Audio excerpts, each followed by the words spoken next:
تو حضرت علی کے ساتھی ذرار اسدی نے حضرت امیر معاویہ کے سامنے حضرت علی کے جو اوصاف تھے، ان کی خوبیاں جو تھیں، بہت ہی جامع اور بہت اچھے انداز میں، مختصر لیکن اچھے انداز میں ان کے سامنے پیش. تو انہوں نے کیا کہا؟ وہ بہت بلند حوصلہ اور نہایت قوی تھے. آپ جیسے کہ معلوم ہے، شجاعت اور بہادری میں حضرت علی کی کوئی مثال نہیں تھی. ہم جیسے کہ اس سے پہلے وہ بتائے کہ ایک قلعہ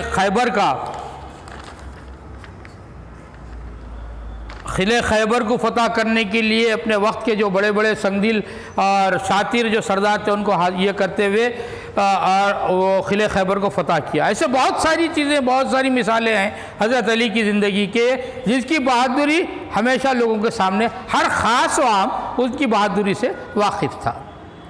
فیصلہ کن بات کہتے تھے. ہم بتائیں اس سے پہلے صاحب الرائے ایک لفظ ہے، ان کی رائے کے حساب سے، ان کے فیصلے کے حساب سے ہر کوئی مرعوب ہو جاتا تھا، امپریس ہو جاتا تھا، اتنے اچھا فیصلہ کرتے تھے. یہاں تک کہ حضرت عثمان غنی کا بھی کہنا یہ تھا کہ حضرت عمر فاروق کا کہ ہم لوگوں میں سب سے اچھا فیصلہ کرنے کی صلاحیت جو ہے حضرت علی میں. دیکھیے بیٹا، ہمیں بتا، اس سے پہلے بھی سبق پڑھایا تھا کہ حضرت اگر کسی انسان کو اپنے ہم عصر، اپنے ہم زمانے کے لوگ ہی ان کے سے اتفاق رکھتے ہیں، اس چیز سے مرعوب ہوتے ہیں، تو بہت بڑی بات ہے. تو خلفائے راشدین میں چوتھے خلیفہ حضرت علی گزرے، لیکن حضرت عمر بھی اس چیز سے اپنے طور پر واقف کیا بولیں گے، متفق تھے، اپنے طور پر مانتے تھے کہ فیصلہ کرنے کی صلاحیت حضرت علی میں موجود ہے، اور ان کے انصاف سے ہر کوئی مطمئن ہو جاتا. وہ علم کا سر چشمہ تھے. یہ بات تو صحیح ہے. لکھنے، تحریری اور تقریری صلاحیتوں کے حساب سے حضرت علی کا کوئی جواب نہیں تھا، کوئی توڑ نہیں تھا. وہ بہت زیادہ غور و فکر کرنے والے تھے، معمولی لباس اور سادہ کھانا پسند کرتے تھے. وہ ہم میں بالکل ہماری طرح ہی رہتے تھے. خلیفہ ہے، امیر المومنین ہے، لیکن اس کے باوجود بھی عام لوگوں میں وہ عام لوگوں کی طرح ہی. یہ بہت بڑی صفت ہے بیٹا، بہت بڑی خوبی ہے، بہت بڑی خاصیت ہے کہ تھوڑا سا بھی اگر ہمارے پاس یہ دنیاوی اعتبار سے دولت آ جائے، دنیاوی اعتبار سے عہدہ آ جائے، دنیاوی اعتبار سے ہم بڑے ہو جائے، تو اس میں کیا ہو جاتا، ہمارا دماغ آسمان پہ چل جاتا. لیکن میں بتایا اس سے پہلے، جس دل میں جواب دہی، جس دل میں خوف خدا، جس دل میں اللہ کے سامنے پیش ہونے کا احساس پایا جائے، وہ اس دنیا کو ہیچ سمجھتا ہے. تو یہی معاملہ حضرت علی کا تھا. معمولی لباس اور سادہ کھانا پسند کرتے تھے. وہ ہم میں بالکل ہماری طرح ہی رہتے تھے. اہل دین کی عزت کرتے اور غریبوں کو عزیز رکھتے تھے. یہ سن کر حضرت امیر معاویہ رو پڑے اور فرمایا، جیسے ہی ذرار اسدی ان کی خوبیاں بیان کر رہے تھے حضرت امیر معاویہ کے سامنے، وہ خوبیوں کو سنتے رہے، اور پھر جیسے سنے حضرت امیر معاویہ کی آنکھوں سے اشک بار ہو گئے، ان کی آنکھوں سے آنسو جاری ہو گئے، اور آنسو جاری ہو کر انہوں نے فوری فرمایا، خدا کی قسم وہ ایسے ہی تھے. خدا کی قسم، کسی بات کو اگر میں اسٹریس یا اس حساب سے اپنے بات کو مضبوط طریقے سے پیش کرنا ہوتا تو وہاں پہ یہ چیزیں آ جاتی. خدا کی قسم حضرت امیر معاویہ نے بیان، وہ حضرت علی ایسے ہی تھے. اب بتائیے بیٹا، چوتھے خلیفہ، اس سے پہلے ہم انشاءاللہ آگے کا اگر سیشن میں اگر وقت ملا تو ہم پہلے حضرت ابوبکر صدیق کا انتقال کیسا ہوا، حضرت عمر کی شہادت کہاں ہوئی، حضرت عثمان غنی کی شہادت کہاں ہوئی، اور کس نے کی، اس کے بارے میں بھی ایک لیکچر خصوصی ہم طور پر لے کے پیش کریں گے. لیکن حضرت علی چونکہ ہمارے سبق کا معاملہ ہے، حضرت علی کی شہادت بھی اسی طریقے سے ہوئی. ایک دن صبح کا وقت، ہم اب کتاب کے حساب سے نہیں پڑھیں گے، آپ کو سرسری طور پر واقعے کے طور پر پڑھا دیں گے. پھر بھی دیکھیے، ایک دن حضرت علی فجر کی نماز کے لیے مسجد میں داخل ہو رہے تھے کہ ایک شقی القلب شخص عبد الرحمن بن ملجم، کس نے قتل کیا؟ شقی القلب بولتا ظالم، یعنی کسی قسم کا کوئی رحم و کرم نہیں، بے رحم، سنگ دل، پتھر دل، ظالم اس کو بولیے، شقی القلب۔ تو ایک دن صبح کی نماز کے لیے، فجر کی نماز کے لیے حضرت علی مسجد میں داخل ہو رہے تھے، تو ایک شقی القلب،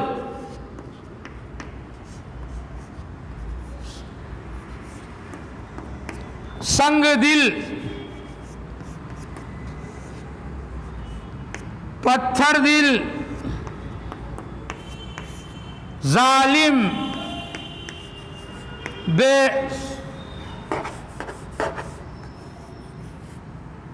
بے رحم،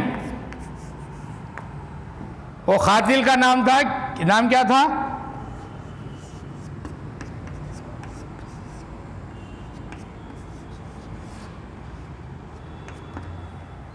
عبد الرحمن بن ملجم۔ اب کیسا قتل کیا ہوگا اس نے؟ یہ ہے حضرت علی کا قاتل، حضرت علی کا قاتل۔ اس نے کیا کیا؟ ایک خنجر لیا اور اس خنجر کو زہر آلود کیا۔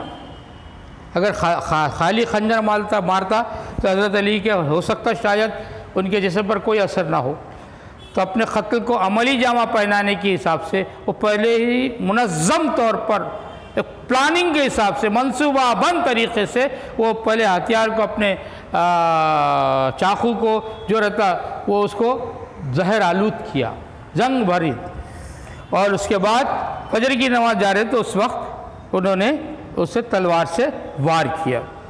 شقی القلب شخص بن عبد الرحمن بن ملجم نے زہر میں بجھی ہوئی تلوار سے وار کر کے انہیں زخمی کر دیا۔ اس زخم سے حضرت علی جانبر نہ ہو سکے، جانبر یعنی ایسا گھاؤ تھا، اتنا تکلیف دہ گھاؤ تھا کہ وہ زخم سے حضرت علی ابھر نہیں سکے۔ اور 21 رمضان المبارک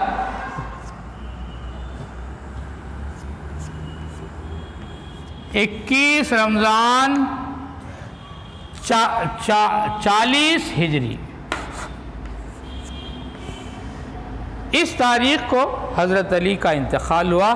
جب انتقال ہوا تب ان کی عمر تھی 63 سال، 63۔ 63ویں سال میں 21 رمضان 40 ہجری کو حضرت علی عبد الرحمن بن ملجم کی زہر بھری تلوار سے زخمی ہو کر انتقال فرما گئے۔ ایسے ہی بیٹا بہت سارے آگے کی بھی ہمارے سیلیبس کے حد تک ہمارے اسلاف، ہمارے بہت سارے بزرگان ایسے آتے رہیں گے، ہم وقتاً فوقتاً آپ کو بھی ان سے ان کی زندگی کے حالات کے بارے میں واقف کراتے رہیں گے۔ لیکن آج ہمارا پہلا سبق جو ہے، درسی کتاب کا پہلا سبق حضرت علی، اس کی یہ سبق ختم ہوا۔ ہماری اپنی گزارش یہ ہے کہ اس سبق کے دوران جتنے بھی آپ کو بورڈ پر نوٹس لکھائے گئے ہیں، خصوصاً اولیاء طلبہ اور سرپرست حضرات سے، وہ تمام کے تمام نوٹس اپنے بچوں سے نہ صرف لکھائیں بلکہ ان کے طور پر ان کو یاد دہانی کروائیں، تاکہ بعد میں اگر ایک وقت اگر پڑھ لے تو ان کا وہ آموختہ ہو جائے گا، اعادہ ہو جائے گا۔ جب اعادہ ہو جائے تو اس کے بعد ان کو زیادہ پڑھنے کی ضرورت نہ پڑے گی۔ اور جہاں تک الفاظ کے معنوں کا تعلق ہے، ایک تو اپنے پاس درسی کتاب میں، لیکن ساتھ ہی ساتھ ہم آپ کو پی ڈی ایف کے ساتھ بھیجتے جائیں گے، اس پی ڈی ایف کی بھی بار بار مشق کراتے رہیں۔ اور اس کے ساتھ ساتھ اور ایک چیز یہ ہے کہ جو سرپرست حضرات جن کے تعلقات اپنے دوستوں یا اس سے ہے، وہ لوگوں سے کہ نئے نمبر سے ہے، آپ کو انور سر کا نمبر معلوم ہے، اس انور سر کے نمبر کے حساب سے آپ اس سے کانٹیکٹ کیجئے، اور زیادہ سے زیادہ اپنے جو ریمارکس ہے، اپنے جو مسائل ہے، آپ کی جو کیوریز ہے، چاہے وہ تعلیمی سلسلے سے، چاہے وہ کسی بھی مضمون کے، جیسے کہ ہم کل سے سائنس کا لیکچر سٹارٹ کیے اور اس سے پہلے انگلش کا لیکچر سٹارٹ ہوا، شاید آپ کو آ گیا ہوں گا انگلش کا لیکچر، لیکن اس کے باوجود اگر کسی بھی مضمون سے متعلق کوئی بھی اگر کیوریز ہو تو برائے مہربانی ہم ایسا دیکھ رہے ہیں کہ بہت سارے پیرنٹس ہماری یہ طلب کو محسوس نہیں کر سک رہے، واللہ علم کیا وجہ ہے، لیکن اس کے باوجود ہماری یہ کوشش جاری رہیں گی 8 کے ایسے طلبہ کے لیے جو اپنے طور پر اپنی بنیاد کو مضبوط کرنے کے حساب سے ہمیشہ فکر مند ہے۔ ایسے والدین کے لیے، ایسے سرپرست حضرات کے لیے بار بار انور سر کی یہ اپیل ہے کہ اپنے بچوں کو اس حساب سے راغب کرائیں، اور نہ صرف راغب کرائیں، ان پر اپنی راست نگرانی رکھے، اور راست نگرانی رکھتے ہوئے ان چیزوں کی طرف ان کو راغب کرتے ہوئے اپنا اور ان کا وقت صحیح مصرف میں لے۔ جزاک اللہ، شکریہ، اللہ حافظ۔